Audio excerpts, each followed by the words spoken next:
make men holy. Let us die to make men free. While God is marching on.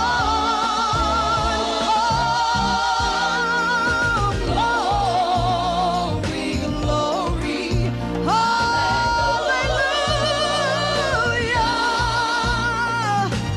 Glory, glory, hallelujah. The highest praise is glory, glory, hallelujah.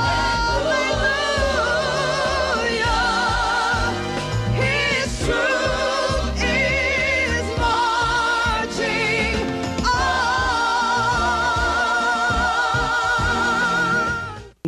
Depended largely on the leadership of four individuals: Booker T. Washington, W.E.B. Du Bois, Marcus Garvey, and Asa Philip Randolph. In this episode, we will explore how, in the words of Booker T. Washington, each leader was as separate as the fingers, but on the subject of African American advancement, they were as together as the hand.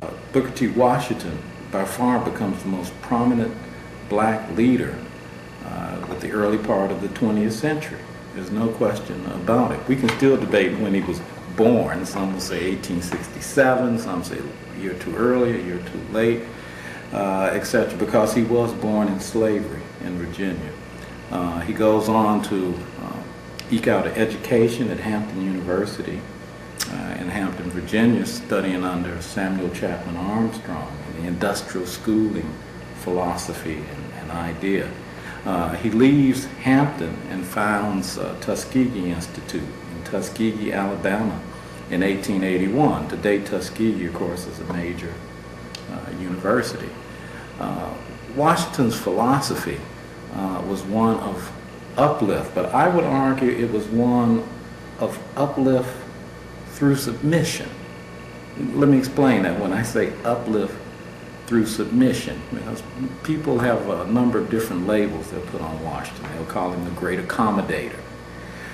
They'll call him the wizard of Tuskegee, and all the rest. And others will say that, no, he just simply compromised, he sold us downriver. And others say, no, he was a shrewd politician, etc. As I understand Washington's philosophy, if I can put it this way, when I say one who believed in uplift through submission, Washington argued this. He said, look, the reality is whites are in power. Now, how do we survive? And in fact, how do we rise up in the situation we're in? Remember, he's in Tuskegee, Alabama, in the heart of Dixie in the late 19th, early 20th century. How do we survive this? How do we make good in this situation? And he would argue to black folks, do you do that by trying to assert your right to vote, which now, of course, we have the 13th, 14th, 15th Amendments? Or do you do that by, in fact, accepting whatever job you can get? And Washington said in speeches, in his most famous speech, the Atlanta Exposition Address in 1895, he tells the South, white and black, that on all issues we can be as separate as the fingers. On economic matters, we'll be like the hand and work together. But when it comes to social matters, we'll be separate, etc. And for black folks, he would argue, look, take any job. A job paying you 50 cents a day, while a white man may make $1 a day. That 50 cents a day is better than no job. His whole belief system centered around the fact that when you get some money in your pocket, then you can have some say in what's going on. And it's amazing how we in the black community want to prop up Marcus Garvey so much, but we degrade Booker T. Washington and call him an Uncle Tom. Now, there are some things Booker T. Washington did that are inexcusable. He didn't speak against lynching. He didn't speak out against Jim Crow. He didn't speak out against the inability of African Americans to be able to register to vote. And some people said he made fun of that. But my opinion is that that was just a survival tactic he did. My opinion of Booker T. Washington was that he said, I'm going to tell these white folks whatever it is they want to hear. If they want to give me money for my school, I'll keep telling them that. But while they're doing that, I'm still running my system. Booker T. Washington's plan was, if you haven't helped this man build this train, what makes you think you have the right to ride on it? His feeling also was, what sense does it make to fight for the right to go into the opera house when you can't afford to get in there anyway? So he was somewhat practical in his approach. But in front of white people, he would tell darky jokes. He would call black people niggers, coons, and stuff like that. But again, I feel that that was just his way of putting white people at ease, because he can't get up there and talk about anything else. And we have to remember, you have to take people where they are. His was a regional message as well. If he had been living in New York City or Boston or Chicago, his message might have been different. But he was standing with 2 feet in the center of Alabama, so he knew what he had to deal with. Booker T. Washington, the Wizard of Tuskegee, as he's been called, was a very prominent national figure. Washington had been a student of Samuel Armstrong and had been sent out to Tuskegee to establish an institution, a manual training institution. Now, what Jim Anderson and other historians have really demonstrated, I think, very clearly, is that this is an educational approach that was practically void of intellectual content. Those students at Tuskegee barely learned to read. They were given little, if any, of what we would call even a secondary curriculum, as far as reading, writing, mathematical skills, and so on. They went out and worked.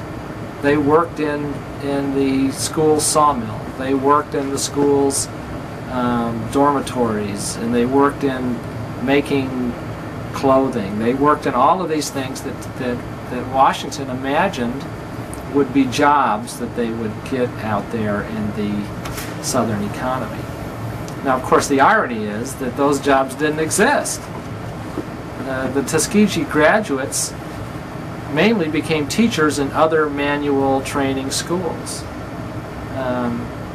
But the graduates of the manual training schools in the South, African American graduates, by the most part, became servants or manual workers. They didn't, they certainly didn't become managers or factory foremen or jobs like that because of the white supremacy. And some people criticized him for his school, Tuskegee, but he said that the curriculum again taught women how to clean the house, how to be good domestics, how to cook, and it taught the men how to chop wood and do masonry. But he said this is something that we dominate, that we excelled at during slavery. Let's perfect it now. And now, if you notice, year 2000, you have many white companies now. These are made companies now, going around to these wealthy homes and making a lot of sums of money. And that's something that the black community has ran away from. So I think Booker T. Washington gets a lot of criticism from educated black folk. But I think he was just trying to deal with his people where they were. And let's take what we've been good at and master that. But there are others who are very critical of this philosophy, particularly W.E.B. Du Bois, William Edward Burghardt Du Bois. One of the great leaders, obviously, of the period. W.E.B. Du Bois was born in 1868 in Great Barrington, Massachusetts. Again, he's a northerner as compared to Washington. He's a southerner. Du Bois attends Fisk University, where he does his undergraduate work. And that's when he really is kind of put in touch with the conditions for black people in the South. He is an educator, a scholar. He eventually studies at the University of Berlin, gets a degree in sociology from Harvard, writes these major works on urbanization, on racial patterns in cities, and is an activist. I mean, is a person who believed in constant protest, demanding of rights. It becomes identified with protest movement and is one of the leading figures in the Niagara movement and the establishment of the NAACP. In fact, the only black founding member of the NAACP. founded in 1909 and officially chartered in 1910. And Du Bois was the face of the NAACP in its early years. He was the only black official there. He was editor as well as publisher in the sense of Crisis. African Americans knew of the NAACP through Crisis. The Crisis was Du Bois, and Du Bois was the Crisis. And starting off on a shoestring with almost no budget, he takes the Crisis from being a very minor and obscure magazine and journal within a couple of years to being the voice of black thinkers and of action in America. And I think as much as anyone operating within the NAACP is responsible for galvanizing that organization as a political action group and as one that's interested in progressive social change.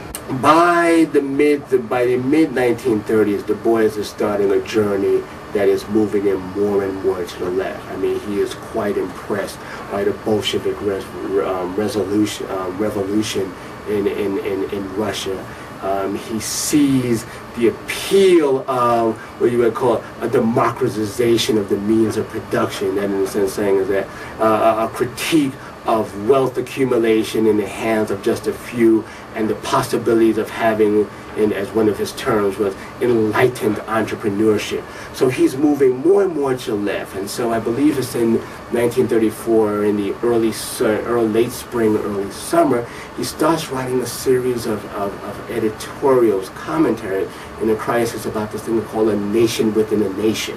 And what he's advocating is that African Americans, and this in a sense is quite profound for Du Bois to say this, saying that, look, African Americans will never get equal rights in the United States as is.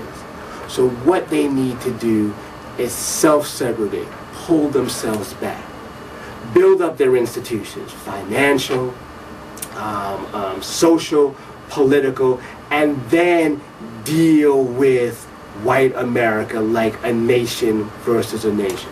Well, for an official of the NAACP to say this, an official of the NAACP, the organization that, whether you want to use the word integration or the term that I use, access, an organization that has always advocated access, the lid just blows off. And there are these wonderful forums that are going back and forth about this debate. Some people are arguing that Du Bois has lost his mind. And isn't that the same thing that Booker T. Washington said, to pull yourself back?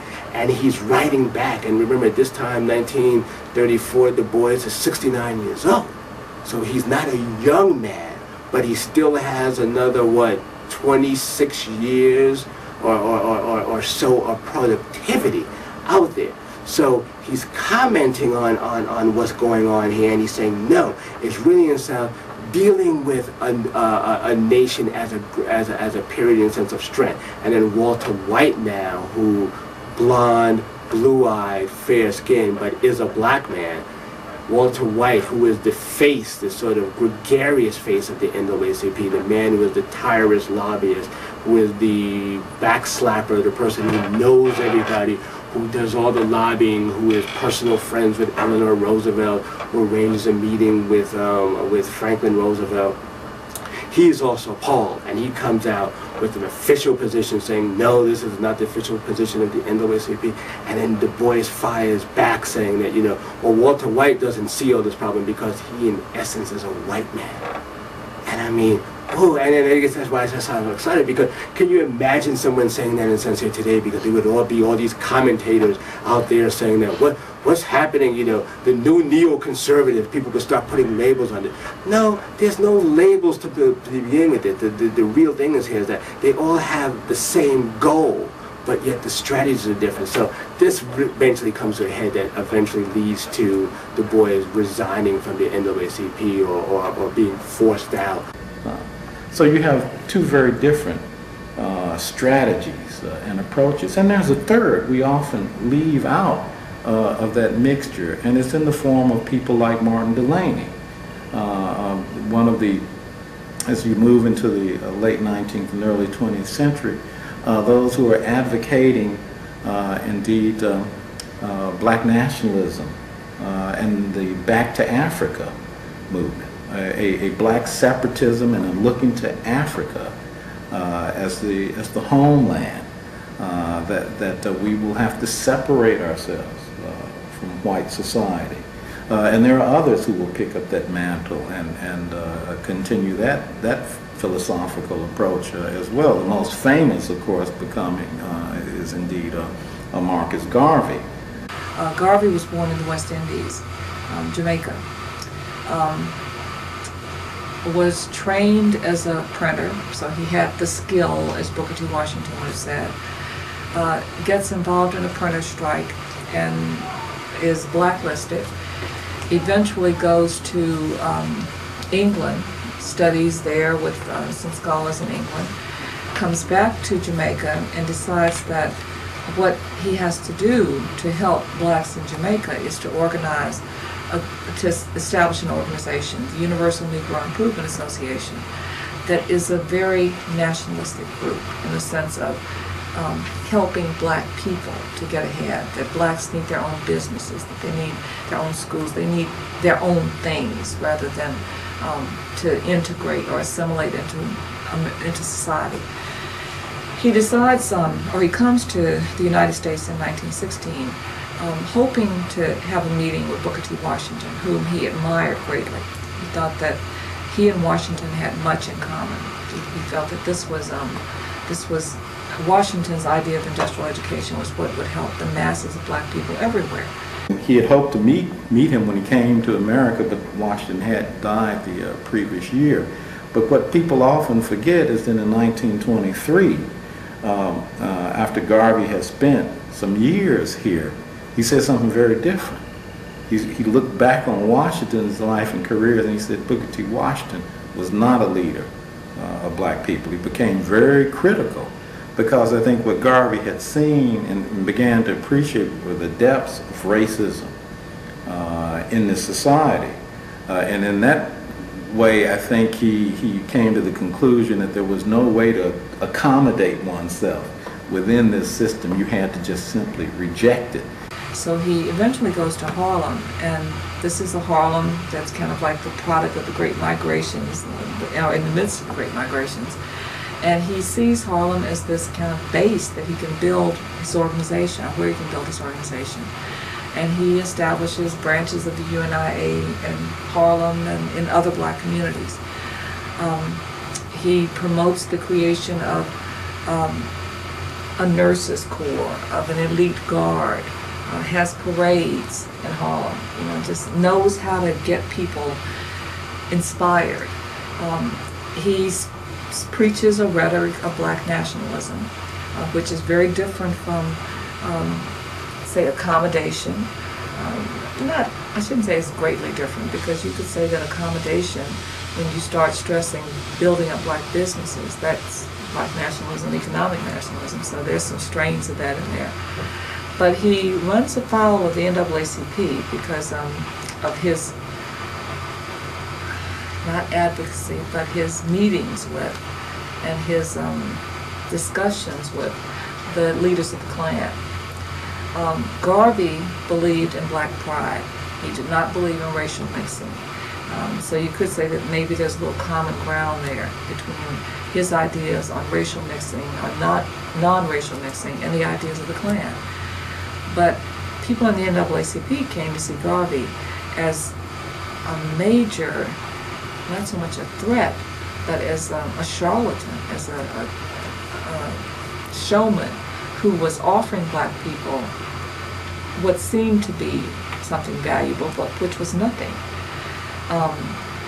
Garvey started a steamship line. The UNIA rather starts a steamship line, Black Star Line, with the idea of creating some trading links between Africa and the United States, blacks in the United States. But he gets bad advice on this, on the steamship line. Bad advice in terms of the boats to buy, in terms of how to operate them, all of this. And eventually the business goes bankrupt. Now when the line started, what he encouraged people to do was to send money through the mail to buy stock in the steamship company.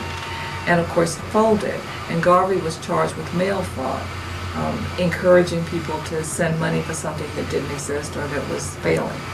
And he is eventually arrested, tried, and deported. So that doesn't end the UNIA, but I mean, if the United States, if Harlem rather was its strongest base, then it is not after Garvey is deported. Clearly, these individuals have very different takes on the best road for black folk to move forward. And there are some tremendously unfortunate conflicts, to be sure, particularly between Marcus Garvey, W.E.B. Du Bois, A. Philip Randolph, the great labor leader of the period as well, who was one of the founders of the Brotherhood of Sleeping Car Porters. A. Philip Randolph in the 1940s was probably the premier black leader at the time. But what is so significant about Randolph is that he argued that the only way that you were going to overthrow the Jim Crow system is that you were going to have mass protests. You were going to have mass protests by thousands of black people who would be organized to engage in nonviolent direct action. A. Philip Randolph and other people that he associated with, such as Bayard Rustin and so on, they were very aware of Gandhi's movement in India during the early 40s, and they knew about the techniques of nonviolent direct action, and so that A. Philip Randolph then called for a mass movement by black people using nonviolent direct action. And so what we see then is that King and others in the 50s and in the 60s drew on this tradition. King did not just discover nonviolence as a method of struggle, because it was already being used and really being advocated explicitly in the 1940s by A. Philip Randolph. So then in 1940 and 41, A. Philip Randolph took the position that segregation in the defense industries, racial segregation and discrimination within the defense industry had to be attacked. And that the way that could be done, given that the war against racism abroad was going on, that the way to do that is to organize thousands and thousands of black people to march on Washington in 1941. And he and many others built what is known as the March on Washington movement in the 1940s.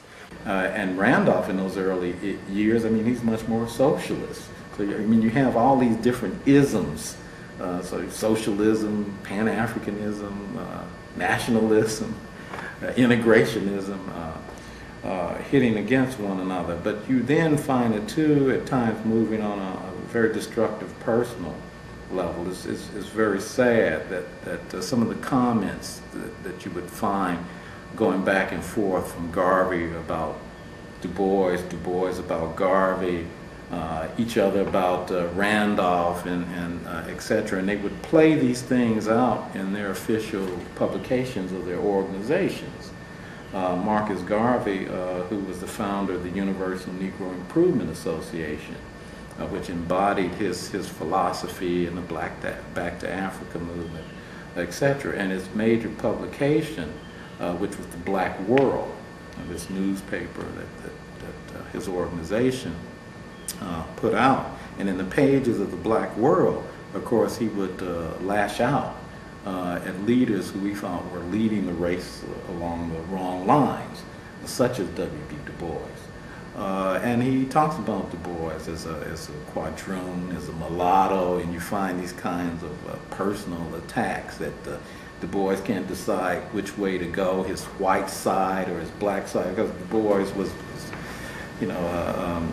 I guess we would, in fact, define him as a mulatto. Of course, society defined him point blank as a black person. And then you'd find Du Bois firing back in the pages of Crisis magazine. Crisis was the official publication of the NAACP. And Du Bois, one of the founders of the NAACP and the founder of Crisis magazine, firing back at Garvey and some very unfortunate things. I mean, he actually calls Garvey fat, black, and ugly. And then here's Randolph in the mix who's upset with Du Bois, because Du Bois, as the period goes on and the issue of World War I, Du Bois comes out in 1919 with a famous article called Closed Ranks. And in that article, Du Bois advocates that black folk support the World War I effort. And Randolph, who's much more of a socialist, he's outraged by this. In fact, he fires in his publication, which was The Messenger, the publication of the Brotherhood of Sleeping Car Porters. He fires back in his publication saying, you know, Du Bois, I thought one of the leaders with sense, and he clearly doesn't have any, and so they were battling back. Meanwhile, there's Garvey, who, in between Garvey and Randolph, you have just a bitter clash in terms of their goals, their leadership style. And in 1923, A. Philip Randolph, in the pages of the Messengers, declares he's going to do a systematic study of Garveyism and to conclude why Garveyism is wrong and wrong-headed.